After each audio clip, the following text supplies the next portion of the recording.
Hello दोस्तों, मैं Devendra Kumar CGPSC channel में आपका स्वागत करता हूं। हम छत्तीसगढ़ पब्लिक सर्विस कमीशन की तैयारी करने के लिए वीडियो प्रोवाइड करा रहे हैं, जिसमें हम लोगों ने अभी तक 1857 की क्रांति से लेकर 1916 होम रूलिंग आंदोलन तक छत्तीसगढ़ में स्वतंत्रता आंदोलन की क्या क्या प्रमुख घटनाएं रही, उसको हम लोगों ने अध्ययन कर लिया है। इस वीडियो में हम 1916 के बाद 1918 से लेकर 1947 तक जो प्रमुख घटनाएं हुई उसको एक एक करके आपका क्रमबद्ध रूप से स्टडी करेंगे। तो इस चैनल से आप जुड़े रहिए, तभी आपको जितने भी सिलेबस है उसके अकॉर्डिंग वीडियो प्रोवाइड किया जाएगा, जो कि आपकी तैयारी करने में सहायता होगा। ठीक है, चलिए आज के टॉपिक को स्टार्ट करते हैं। आज का हमारा टॉपिक रहेगा 1918 से। 1918 में छठवां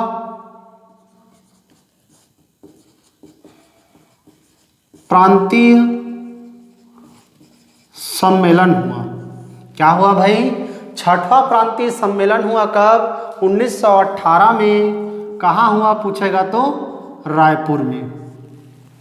हम लोग पहले की वीडियो में बहुत सारे प्रांतीय सम्मेलनों का अध्ययन किया है। जैसे प्रथम प्रांतीय सम्मेलन कब हुआ था? 1905 में। द्वितीय प्रांतीय सम्मेलन कब हुआ था? 1906 में। इसी द्वितीय प्रांतीय सम्मेलन में हमारे छत्तीसगढ़ में कांग्रेस की शाखा खोली थी। हम लोग देखे थे, सीएम ठक्कर जी ने आपका खोला था। तो आपको डायरेक्ट प्रश्न पूछा जा सकता है कि छठा प्रांतीय सम्मेलन कब हुआ है पूछेगा तो 1918 में। कहाँ पे हुआ है तो रायपुर में। इसमें दो राष्ट्रीय नेता थे जो कि भाग लेना चाहते थे।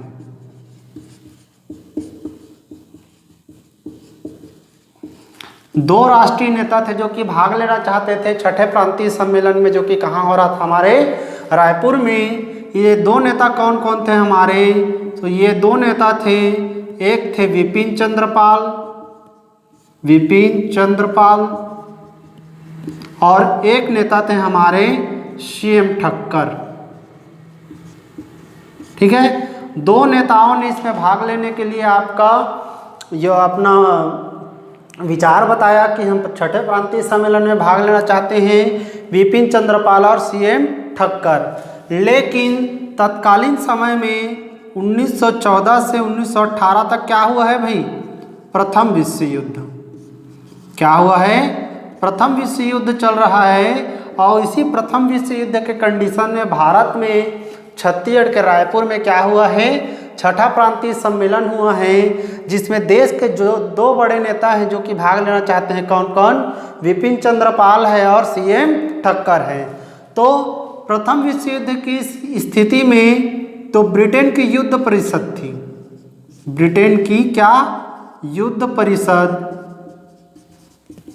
ये ब्रिटेन की युद्ध परिषद ने इनको मना कर दिया कि आप इस छठे प्रांतीय सम्मेलन में भाग ले नहीं सकते हैं। तो याद रखना, यहाँ से आपको डायरेक्ट क्वेश्चन पूछा जा सकता है कि छठा प्रांतीय सम्मेलन कहाँ हुआ? तो रायपुर में हुआ। छठा प्रांतीय सम्मेलन के समय विश्व में क्या हो रहा है? तो फर्स्ट वर्ल्ड वार हो रहा है हमारा। छठा प्रांतीय सम्मेलन में देश के कौन कौन से नेता भाग लेना चाहते हैं? तो विपिन चंद्रपाल और सीएम ठक्कर लेना चाहते थे। लेकिन जो ब्रिटेन की युद्ध परिषद है, उन्होंने इनको मना कर दिया कि भाई आप इस सम्मेलन में भाग नहीं ले सकते, क्योंकि उनको डर था कि ये सम्मेलन में यदि भाग लेंगे तो कहीं व्यापक क्रांति की शुरुआत ना कर दे। इसी कारण इन्होंने इन दोनों को क्या कर दिया? मना कर दिया। तो ये एक घटना है हमारी कब की? 1918 की। एक और 1918 की घटना देखिए। एक और घटना है हमारे सुंदरलाल शर्मा। सुंदरलाल कौन भाई? शर्मा, जिसको हम छत्तीसगढ़ का क्या कहते हैं जी? गांधी कहते हैं। हमारे छत्तीसगढ़ के गांधी बाबा कौन है जी? सुंदरलाल शर्मा को माना जाता है। और सुंदरलाल शर्मा जी ने 1918 में जनेऊ कार्यक्रम चलाया था। क्या चलाया था भाई? जनेऊ कार्यक्रम चलाया था। जनेऊ कार्यक्रम का प्रमुख उद्देश्य क्या है? तो जनेऊ कार्य का प्रमुख उद्देश्य है उच्च वर्ण और निम्न वर्ण। तो आपको पता होगा प्राचीन कालीन हमारी व्यवस्था वर्ण व्यवस्था वाली व्यवस्था थी, जिसके तहत निम्न वर्ण के लोगों को आपका बहुत सारे चीज़ों को प्रतिबंध कर दिया गया था और उच्च वर्ण के लोग उसको करते थे। तो निम्न वर्ण और उच्च वर्ण के बीच में आपका तारतम्य लाने के लिए, उसमें सामंजस्य लाने के लिए चलाया गया कौन सा कार्यक्रम? जनेऊ कार्यक्रम। इसको हम एक तरह से कह सकते हैं अछूत उद्धार कार्यक्रम था। कैसा कार्यक्रम था? अछूत उद्धार कार्यक्रम था। याद रखना है आपको। डायरेक्ट प्रश्न पूछा जा सकता है कि छत्तीसगढ़ में जनेऊ कार्यक्रम किस नेता ने चलाया है, पूछेगा तो सुंदरलाल शर्मा जी ने चलाया है। सुंदरलाल शर्मा जी के जनेऊ कार्यक्रम कब चलाया गया? तो 1918 में चलाया गया। इसमें प्रमुख उद्देश्य क्या था? तो इसका प्रमुख उद्देश्य था निम्न वर्ण और उच्च वर्ण के बीच में क्या बैठाना? तारतम्य बैठाना, सामंजस्य बैठाना, ताकि हमारे समाज में एकता का क्या हो? भाव पैदा हो। ठीक है, तो इस तरह से दो घटनाएं हमें मिलती है, एक छठा प्रांतीय सम्मेलन 1918 में और सुंदरलाल शर्मा जी का कौन सा कार्यक्रम? जनेऊ कार्यक्रम। दोनों घटनाओं को आप याद रखना। चलिए इसके बाद हम नेक्स्ट घटना को देखते हैं, 1919 की घटना।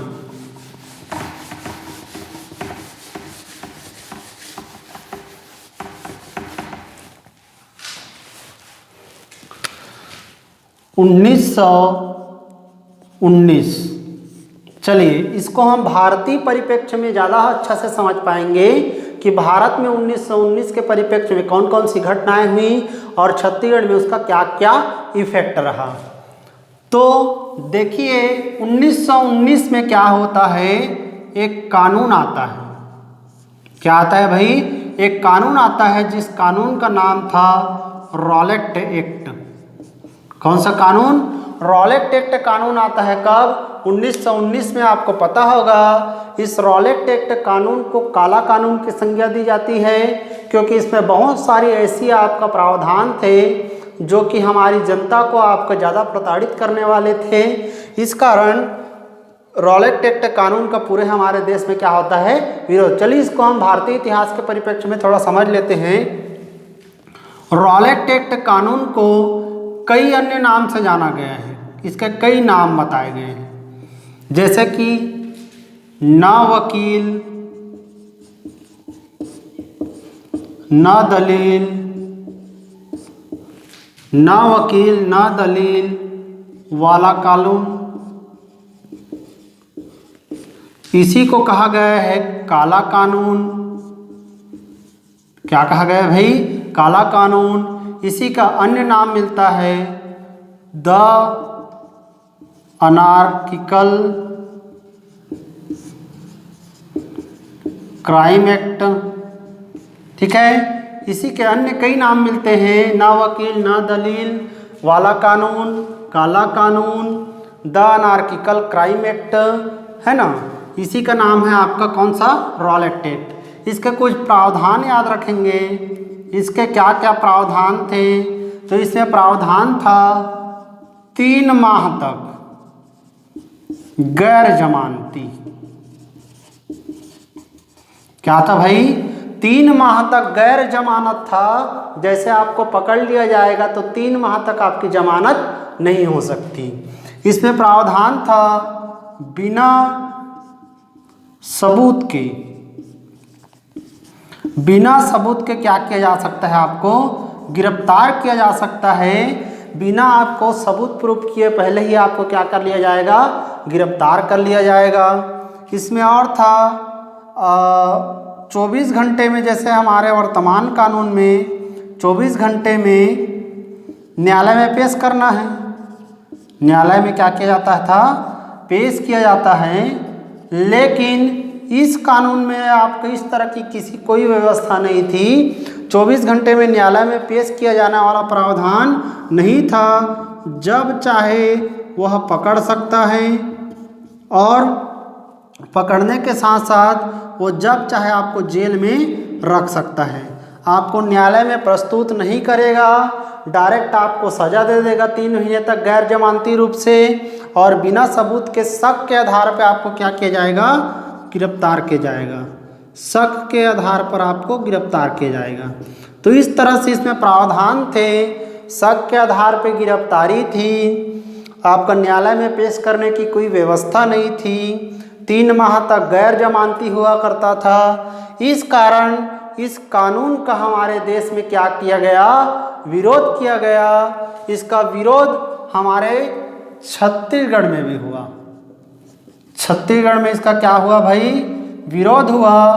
तो छत्तीसगढ़ में कहाँ कहाँ पे इसका विरोध हुआ पूछेगा, तो छत्तीसगढ़ के बहुत से ऐसे जगह हैं जहाँ पर इनका क्या किया गया है, विरोध किया गया है। जैसे बिलासपुर में इसका विरोध किया गया।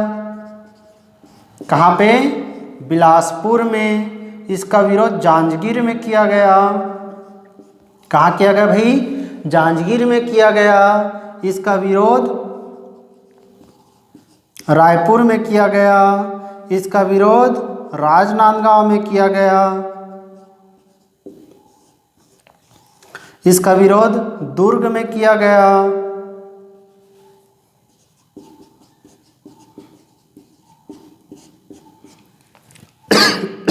सॉरी, बिलासपुर में, जांजगीर में, दुर्ग में, रायपुर में, राजनांदगांव में, इन सभी जगहों पर विरोध किया गया किस कानून का, रॉलेट एक्ट कानून का। और इसका विशेष विरोध रहा कहाँ पे, बिलासपुर में। बिलासपुर के 2 प्रमुख नेता थे,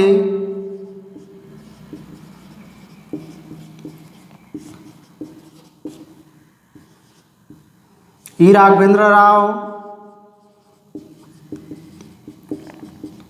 और बैरिस्टर छेदीलाल। 2 नेता थे हमारे।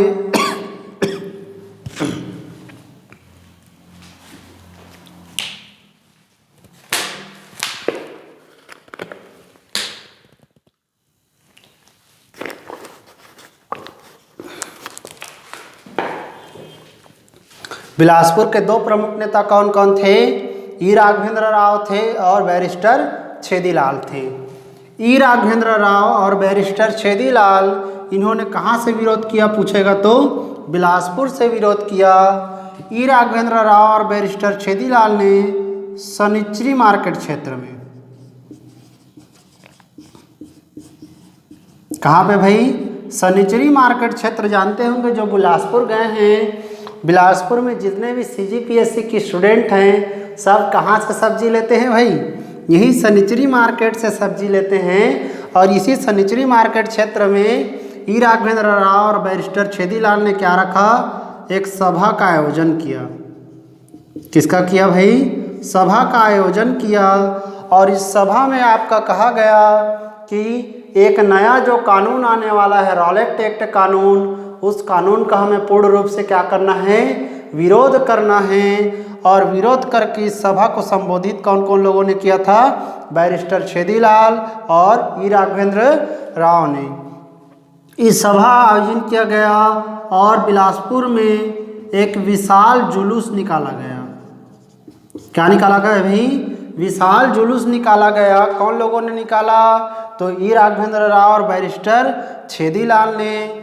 और जुलूस निकालने के साथ साथ एक तालाब था यहाँ पे, क्या था भाई, एक तालाब था। इस तालाब का नाम था पचरी घाट।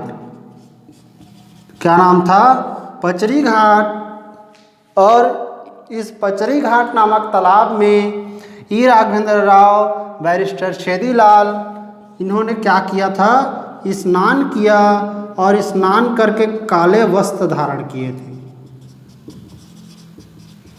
क्या धारण किए थे, काले वस्त्र धारण किए थे। और जो काला वस्त्र है वह किसका प्रतीक है भाई, काला वस्त्र हमेशा याद रखना विरोध का प्रतीक माना गया है ना।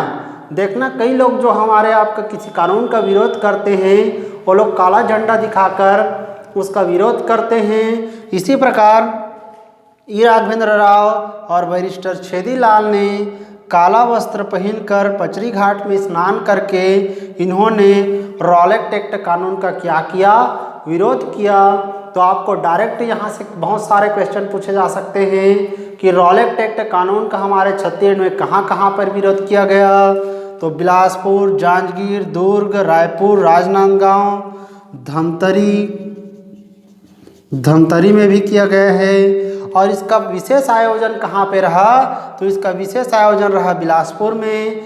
बिलासपुर में ई राघवेंद्र राव और बैरिस्टर छेदीलाल ने क्या किया, सभा आयोजन किया। कहाँ पे, सनिचरी मार्केट क्षेत्र में। और इस सभा के माध्यम से उन्होंने इसमें संबोधन प्रदान किया, जिसमें रॉलेट एक्ट कानून का क्या किया गया था, विरोध किया गया था। और बिलासपुर में एक विशाल जुलूस का क्या किया, इन्होंने आयोजन किया। एक प्रमुख और घटना रही कि पचरी घाट में स्नान करके ई राघवेंद्र राव और बैरिस्टर छेदीलाल नेताओं ने क्या धारण किया था, काला वस्त्र धारण किया था। और इस काले वस्त्र के धारण करने के फलस्वरूप इन्होंने क्या किया, रॉलेट एक्ट कानून का विरोध किया। ठीक है, तो इस तरह से आपसे बहुत सारे इसमें क्वेश्चन पूछे जा सकते हैं। तो इसी कानून का नाम है क्या, रॉलेट एक्ट कानून, जो कि आया कब है, 1919 में। चलिए 2-4 और फैक्ट देख लेते हैं इसके। इसी कानून के परिप्रेक्ष्य में 13 अप्रैल पे नहीं चल रहा,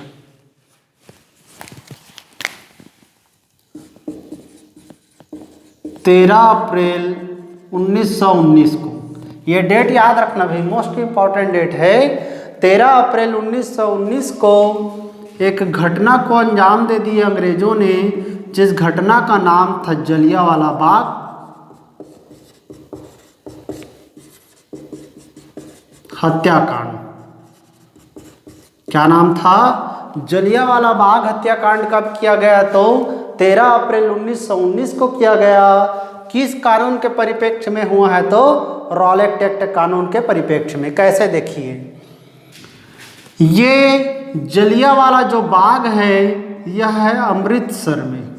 कहाँ पे भाई, अमृतसर में। अमृतसर का आपका याद रखना, पंजाब जो हमारा स्टेट है उसका एक शहर है अमृतसर, यहीं पे है क्या, कौन सा जगह, जलियांवाला बाग। घटना है 13 अप्रैल 1919 को। इस बाग में सभा रखा गया था। क्या रखा गया था, सभा रखा गया था। और इस सभा को क्यों रखा गया था, तो रॉलेट एक्ट कानून के तहत, रॉलेट एक्ट कानून के तहत 2 नेताओं को गिरफ्तार किया गया था। 2 नेताओं को क्या किया गया था, गिरफ्तार किया गया था। एक तो डॉक्टर सतपाल और एक सैफुद्दीन किचलू।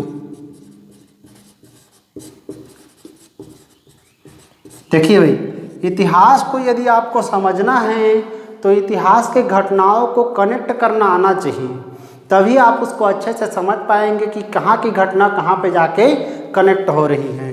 मैं बता रहा हूँ आपको, 13 अप्रैल 1919 की घटना का नाम क्या है, जलियांवाला बाग हत्याकांड। जलियांवाला बाग हत्याकांड होने का रीज़न क्या था, तो रॉलेट एक्ट कानून के तहत 2 नेताओं को गिरफ्तार किया गया था। एक तो डॉक्टर सतपाल को और एक सैफुद्दीन किचलू को। और डॉक्टर सतपाल और सैफुद्दीन किचलू की गिरफ्तारी के तहत ही अमृतसर के पंजाब के अमृतसर में एक बाग है जिसका नाम यहाँ क्या है, जलियांवाला बाग। यहाँ पे रखा गया था सभा। क्या रखा गया था भाई, सभा रखा गया था। इस दिन बैसाखी था। बैसाखी जो कि बैसाख के महीने में मनाया जाता है, बहुत ही आपका अच्छा त्यौहार है। तो बैसाखी का दिन था, सभा रखा गया था। 2 लोगों की गिरफ्तारी के फलस्वरूप, कौन कौन, डॉक्टर सतपाल और सैफुद्दीन किचलू, और उनके गिरफ्तारी के विरोध में सभा रखा गया था। और इसी सभा में जो जनरल डायर थे वो आते हैं और अपने सैनिकों को आपका आदेश दे देते हैं कि जब तक आपकी गोलियां समाप्त नहीं हो जाती तब तक आप फायरिंग को बंद नहीं करेंगे। और सैनिक भी उनके आदेश को मानते हैं, वो तब तक गोलियां चलाते हैं जब तक कि आपका उनकी गोलियां ख़त्म नहीं हो जाती है। और इस तरह से इस सभा में आपका हजारों लोग मारे जाते हैं। हजारों लोग क्या होते हैं, मारे जाते हैं। और इसी हजारों लोगों के मारे जाने के फलस्वरूप इस घटना को भारतीय इतिहास में क्या नाम दिया गया है, जलियांवाला बाग हत्याकांड। जलियांवाला बाग हत्याकांड कब हुआ है, याद रखना 13 अप्रैल 1919 को। और इसमें कह सकते हैं कि रॉलेट एक्ट कानून के साथ साथ हमारे छत्तीसगढ़ में जो घटनाएं हो रही है बैरिस्टर छेदीलाल और ई राघवेंद्र राव के आपके परिप्रेक्ष्य में, यह एक तरह से विरोध है किसका, जलियांवाला बाग हत्याकांड का भी। ठीक है, तो दोनों घटनाओं को आप लिंक कर लेना है, एक तो रॉलेट एक्ट कानून और एक जलियांवाला बाग हत्याकांड। ठीक है भाई, चलिए आगे बढ़ते हैं, आप इसको नोट कर लेंगे।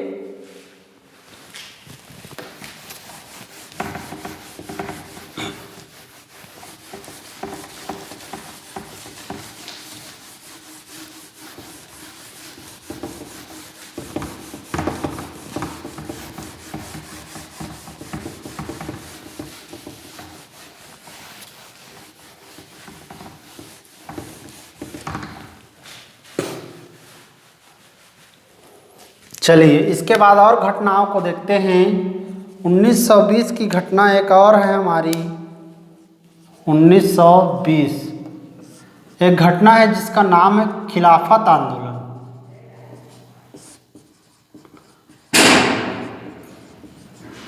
क्या आंदोलन, खिलाफत आंदोलन। हम देखेंगे खिलाफत आंदोलन में आपका क्या क्या प्रमुख घटनाएं रही। खिलाफत आंदोलन कब किया गया है, 1920 में किया गया है। देखिए खिलाफत आंदोलन में प्रमुख रूप से कैसी कैसी घटनाएं हुई इसको देखते हैं। खिलाफत आंदोलन के कारण, खिलाफत आंदोलन के प्रमुख क्या क्या कारण रहा।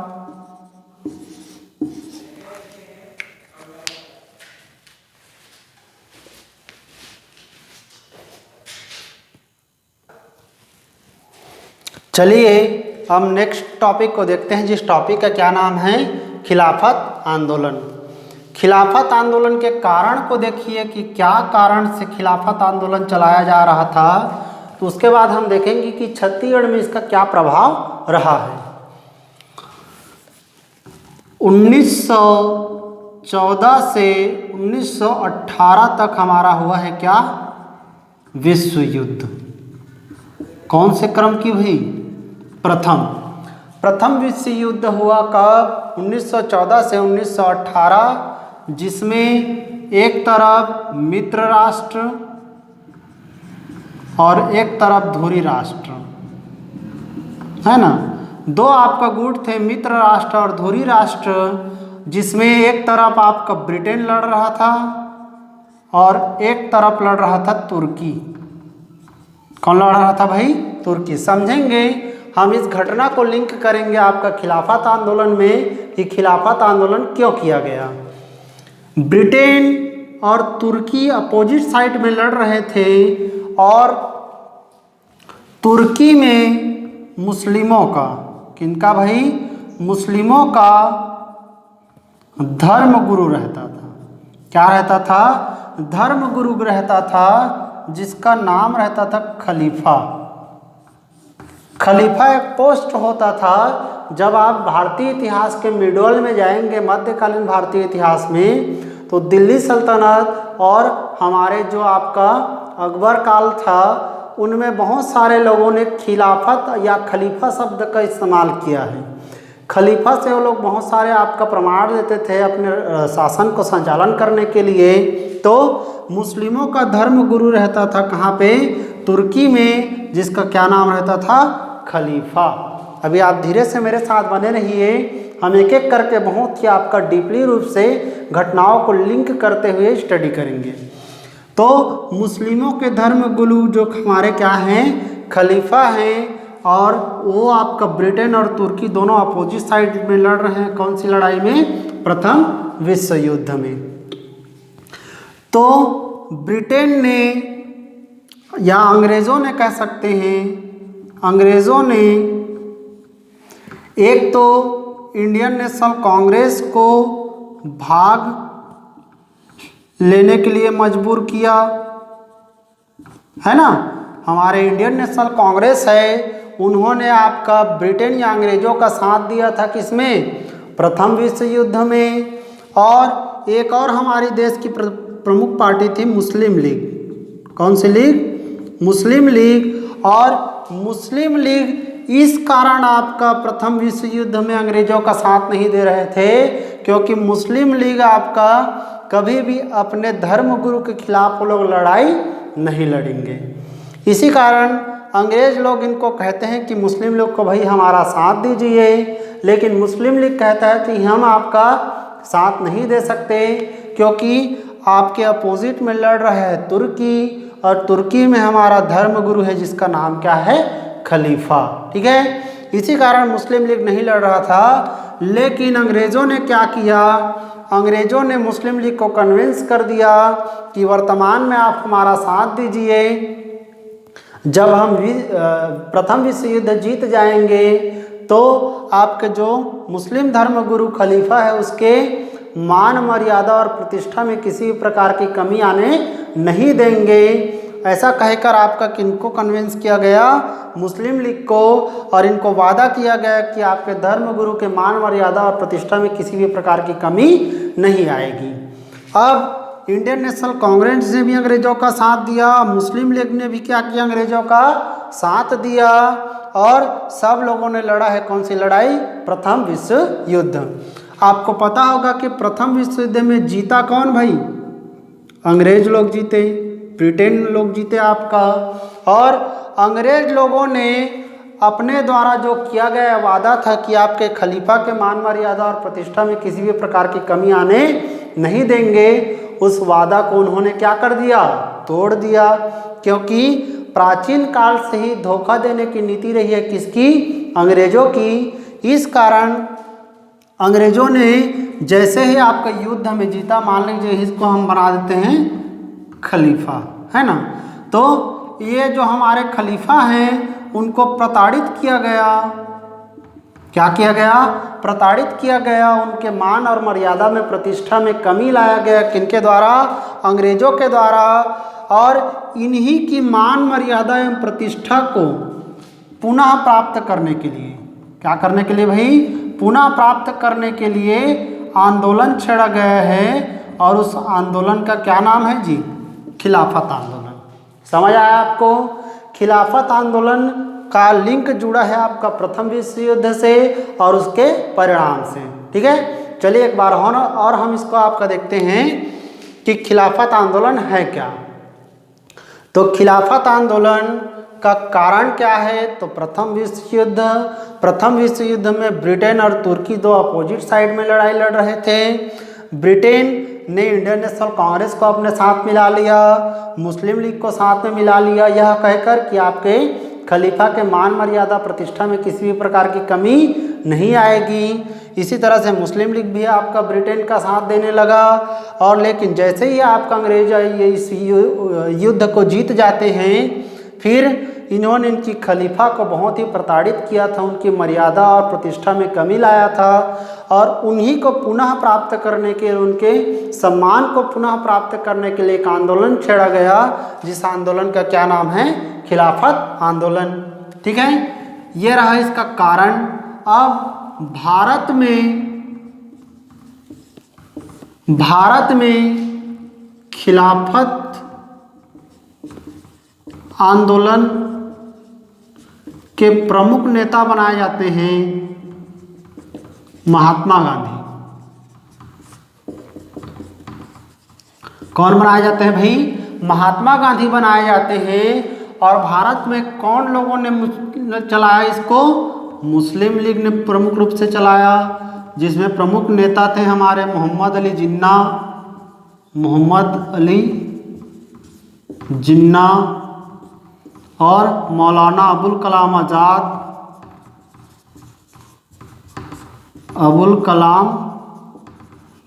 आज़ाद। इस तरह से बहुत सारे मुस्लिम लीग के नेता थे जो कि देश में चला रहे थे कौन सा आंदोलन? खिलाफत आंदोलन। इसके प्रमुख नेता बनाया गया किसको? महात्मा गांधी को। महात्मा गांधी को इस कारण इसमें बनाया जाता है क्योंकि इसमें सभी हमारे देश के व्यक्तियों का सामंजस्य बैठाना है और चाहे वह हिंदू हो, चाहे मुस्लिम हो, चाहे अन्य किसी धर्म के लोग हो, उन सभी से मिलकर हमें स्वतंत्रता आंदोलन के लिए आपका प्रयास करना है। इस कारण किनको बनाया जाता है? महात्मा गांधी को। अब देखते हैं कि हमारे छत्तीसगढ़ में इस खिलाफत आंदोलन का चलाया किस व्यक्ति ने है और कहाँ कहाँ पे इसका प्रमुख घटनाएं रही।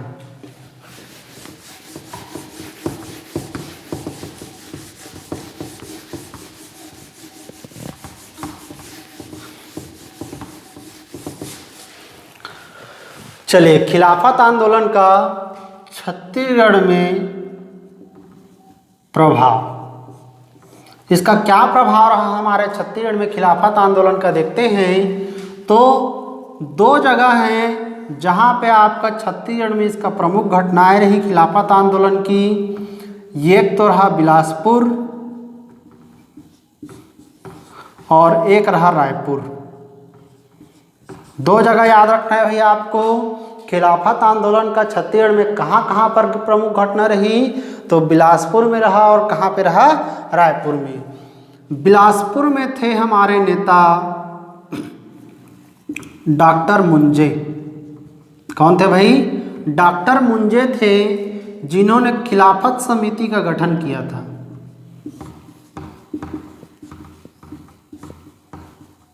किसका गठन किया था? खिलाफत समिति का गठन किया था। याद रखना, आपको डायरेक्ट क्वेश्चन पूछा जा सकता है किसी भी एग्जाम में कि खिलाफत समिति का गठन बिलासपुर में किस नेता ने किया? तो डॉक्टर मुंजे ने किया। और रायपुर में खिलाफत समिति का गठन किया गया था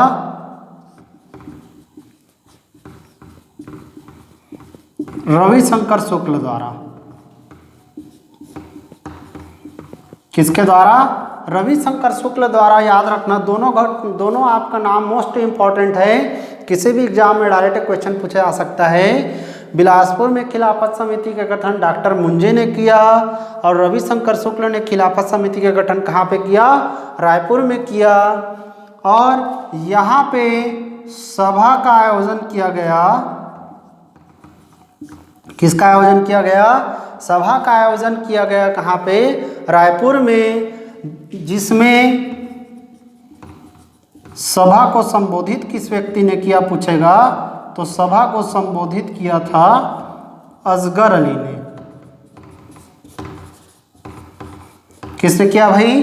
असगर अली ने सभा को संबोधित किया था कहाँ पे? रायपुर में। तो आपको दो प्रश्न यहाँ से पूछे जा सकते हैं। रायपुर में खिलाफत समिति का गठन किस व्यक्ति ने किया? तो रविशंकर शुक्ल ने किया। और यहाँ पे सभा को संबोधित किस व्यक्ति ने किया पूछेगा? तो असगर अली ने किया। क्लियर है? इसी तरह से डॉक्टर मुंजे ने कहाँ पे किया? बिलासपुर में। यहाँ पे सभा को संबोधित कौन कौन व्यक्ति